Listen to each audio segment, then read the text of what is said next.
تھے کہ مجھے آگے جانے دو، مجھے آگے جانے دو. سبحان اللہ، اللہ اکبر.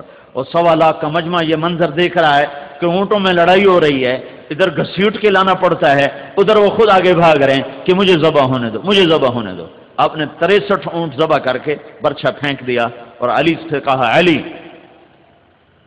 اس کو اعلان کر دو کہ جو لے جانا چاہے لے جاؤ، اور ہر اونٹ میں سے ایک ایک بوٹی کاٹ کر دیگ چڑھا دو، دیگ چڑھا دو. اور اپنی بیویوں کی طرف سے آپ نے ایک گائے ذبح فرمائی. پھر اپنے معمر بن عبداللہ رضی اللہ تعالیٰ عنہ کو بلوایا اور ان کے سامنے ایسے بیٹھ گئے، ایسے کر کے پاؤں کے بل ایسے بیٹھ گئے اور فرمایا معمر اب نبی کی گردن تیرے ہاتھ میں ہے، پتہ نہیں تو کیا کرے گا. یہ مہاجرین میں سے ہیں اور آپ کے نائی کا کام کیا کرتے تھے. تو انہوں نے فرمایا یا رسول اللہ یہ تو معمر کے بھاگ جاگے کہ وہ نبی کی خدمت کے لیے مقرر ہو گیا، میری کیا ہستی اوقات ہے.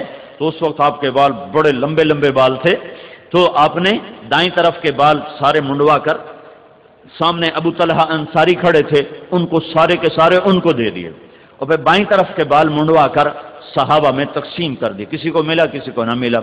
اس کے بعد آپ نے غسل فرمایا، کپڑے بدلے اور کھانا پکنے کا انتظار کیا. جب وہ کھانا پک گیا تو اس میں سے آپ نے شوربہ بھی پیا، گوشت بھی کھایا. پھر آپ معاویہ رضی اللہ تعالیٰ عنہ کو اپنی اونٹنی کے پیچھے چڑھا کر آپ طواف کرنے گئے زیارت. ابھی تک آپ اپنی اونٹنی قصوہ پر سوار تھے تو لمبا سفر اس پہ ہو چکا تھا، تو اب طواف زیارت کے لیے آپ نے اپنی اونٹنی کو بدلا اور عزبا اونٹنی پر سوار ہوئے. عزبا وہ اونٹنی ہے آپ کی 4 اونٹنیاں تھیں، شہبا، عزبا، جدعا، قصوہ. آپ کی اونٹنی عزبا جس دن آپ کا انتقال ہوا تھا تو وہ ایک دم رونے لگی اور روتے روتے روتے اس کی جان نکل گئی، مر گئی. اسے کیسے پتا چلا کہ آج اللہ کا نبی دنیا سے چلا گیا ہے؟ آپ کا ایک گدھا تھا جس کا نام یافور تھا، یافور. جب اللہ کے نبی فوت ہوئے تو وہ نے چیخنا شروع کر دی اور مدینے کی گلیوں میں پاگلوں کی طرح بھاگ رہا ہے اور چیخ رہا ہے، بھاگ رہا ہے، چیخ رہا ہے. آخر ایک کنویں میں جا کے چھلانگ لگائی اور جان کی بازی ہار گئے. اللہ اکبر. جس پر جانور قربان ہو اسے امت نے بھلا کے رکھ دیا ہے. سارا برے والا چھان برا ہی بن کے رہ گیا اور اللہ کے محبوب کی پاک زندگی کتابوں میں رہ گئی. آپ نے اپنی اونٹنی بدلی عزبا پہ طواف زیارت فرمایا، وہاں نماز پڑھائی. پھر اس کے بعد اگلے دن دوبارہ یہ سنانے سے تھوڑا سا پیچھا میں نے پچھلا آپ کو سنایا ہے. اگلے دن یہ سورت نازل ہوئی اذا جاء نصر اللہ والفتح. یہ قرآن کی آخری سورت ہے جو نازل ہوئی ہے، اس کے بعد کوئی سورت نازل نہیں ہوئی ہے، چند آیات ہیں. اور آخری قرآن کی آیت جس کے بعد کوئی قرآن نہیں اترا، واتقوا یوما ترجعون فیہ الی اللہ ثم توفی کل نفس بما کسبت وہم لا یظلمون. یہ قرآن کی آخری آیت اتری ہے. تو یہ آپ خیمے میں تشریف فرما تھے تو یہ آیت آئی، اس میں اشارہ تھا کہ میرے محبوب تیرے جانے کا وقت آ چکا ہے.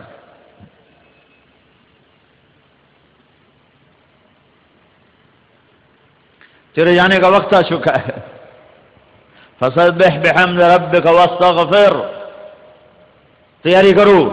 تو آپ اس دن نکلے ایک دم اس آیت کے اترنے کے بعد، اس سورت کے اترنے کے بعد، اور آپ نے جمرات کی رمی فرمائی، پہلا اور دوسرا اور تیسرا. ہر جمرے کو رمی، ہر شیطان کو رمی کرنے کے بعد آپ بیت اللہ کی طرف منہ فرما کے دعا مانگی آپ نے. اور یہ دعا اتنی دیر مانگی جتنی دیر میں سورہ بقرہ پڑھی جاتی ہے. سورہ بقرہ یہ کوئی پونے گھنٹے کی دعا آپ نے مانگی. پھر دوسرے شیطان کو کنکر مارے، پھر کوئی پونے گھنٹے کی دعا مانگی. پھر تیسرے شیطان کو کنکر مارے. پھر مجمع آپ کے کچھ ساتھ تھا، کچھ خیموں میں تھا. تو آپ وہاں اپنی اونٹنی پر تشریف فرما ہوئے. ابو بکر رضی اللہ تعالیٰ عنہ آپ کی اونٹنی کے ایسے نیچے کھڑے تھے، ایسے ہی منہ کے نیچے ہی، اور اونٹنی کا لعاب ابو بکر کے کندھے پر گر رہا تھا، یہاں یوں گر رہا تھا. انہیں ایسے اونٹنی کی نکیل کو پکڑا ہوا تھا. تو اس میں اللہ کے نبی نے یہ جملہ بولا، ایھا الناس عسى الا تلقوني بعد عامی ھذا. جو درد ہے اس جملے میں تمہیں بتا نہیں سکتا ہوں. اے ہائے، مرنے والا جب حسرت سے دیکھتا ہے اپنی اولاد کو تو وہ جو بولتا ہے وہ الفاظ نہیں ہوتے، وہ دوری دھار کا خنجر ہوتا ہے جو قلب و جگر کو چیر کے رکھ دیتا ہے۔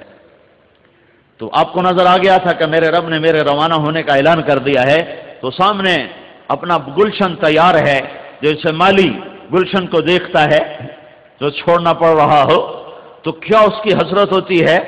اس ایک جملے میں جو حسرتیں ہیں، میں اس پر رو تو سکتا ہوں، میں اسے الفاظ میں نہیں لا سکتا۔ ایھا الناس عسى الا تلقوني بعد عامی ھذا، لوگو یہ میری تمہاری آخری ملاقات ہے، آج کے بعد تم مجھے دیکھ نہ پاؤ گے۔ اس 11 تاریخ کے خطبے میں اب جب مینا میں عرفات میں جب آپ کو کسی بات کی ضرورت پڑتی تھی تو ربیہ بن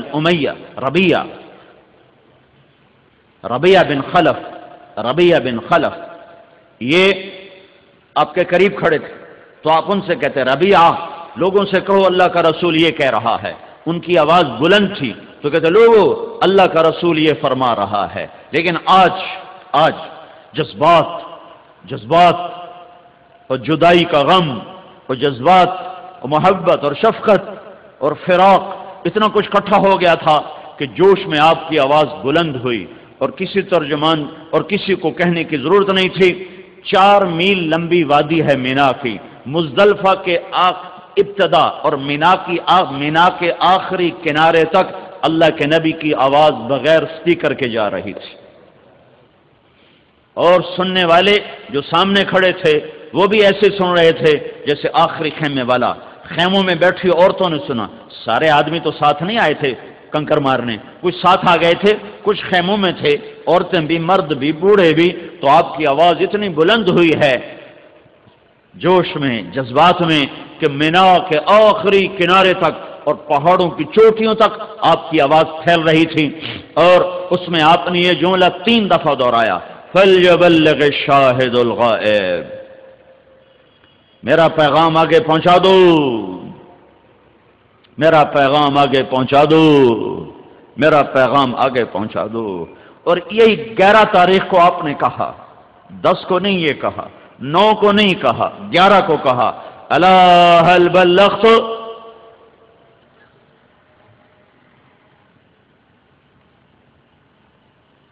کیا میں نے اللہ کی امانت کو پہنچا دیا؟ الا هل بلغت، کیا میں نے اللہ کی امانت کو پہنچا دیا؟ یہ 11 تاریخ کو کہ پتا ہے کہ اب جانا ہی ہے، تو پھر سب نے کہا بلغت الرسالہ وأديت الأمانة ونصحت الأمة، یا رسول اللہ ہم گواہ ہیں، آپ نے پیغام پہنچا دیا، آپ نے امانت کو منتقل کر دیا،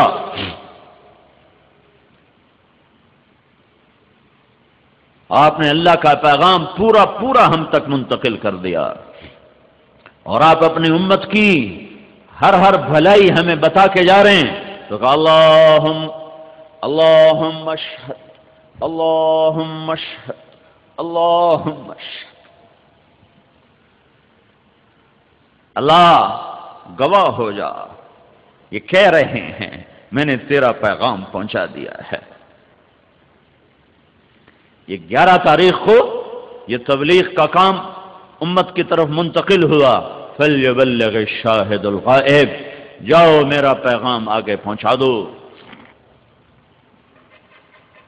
یہ تبلیغ کا کام کوئی تحریک نہیں، کوئی جماعت نہیں، یہ امت کا اصل کام ہے۔ جتنے دین کے کام ہیں تبلیغ کے سوا وہ طلبگاروں کے لیے ہیں، بے طلب کے لیے اس میں کوئی پیغام۔ ابھی ظہر کے وقت ایک شخص نے مجھ سے کہا، وہ بہاڑی میں، کہ میں اپنا بیٹا آپ کے مدرسے میں داخل کرانا چاہتا ہوں۔